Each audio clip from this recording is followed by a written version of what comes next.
सुकून और सलामती की कदर और मंजिलत। एक बादशाह अपने चंद अजमी गुलामों और कारिंदों के साथ दरिया में सफ़र कर रहा था। गुलामों में से एक गुलाम जो उससे पहले कभी कश्ती में सवार नहीं हुआ था, वो बहुत डरा और सहमा हुआ था। फिर जल्द ही वो गुलाम डूब जाने के खौफ से कांपने और रोने लगा।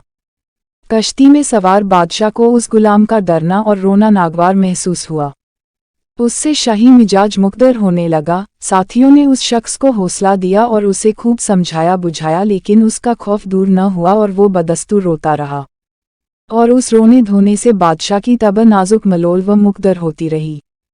जब सूरत हाल नाजुक हुई तो कश्ती में सवार एक दाना और अक्लमंद बुजुर्ग ने बादशाह से इजाज़त तलब की कि अगर हुक्म हो तो बंदा उस गुलाम का खौफ दूर कर सकता है।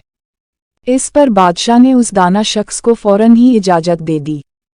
उस दानिशमंद बुजुर्ग ने उस डरे सहमे और रोने वाले गुलाम को उठवा कर दरिया में फिकवा दिया।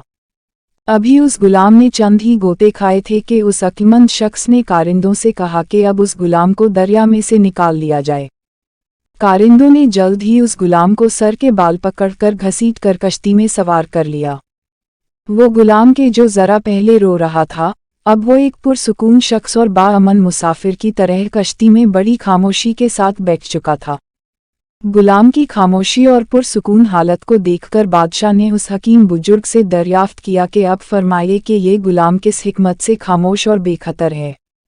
इस पर उस बुजुर्ग ने बताया कि असल में उससे पहले उस शख्स नादा को दरिया में डूबने का कभी कोई तजुर्बा नहीं हुआ था और वो पानी में डूबने की सख्ती और तकलीफ से वाकिफ नहीं था, इसलिए वो सलामती आराम और सुकून की कदर व कीमत से भी नाआशना था और उसे उस कश्ती में जो सुकून और सलामती मयस्सर थी वो उसकी कदर से नावाकिफ था, क्योंकि जिसने मुसीबत और मशक्क़त बर्दाश्त न की हो वो आफ़ियत, सलामती और आराम की नेमत की कदरदानी से महरूम होता है।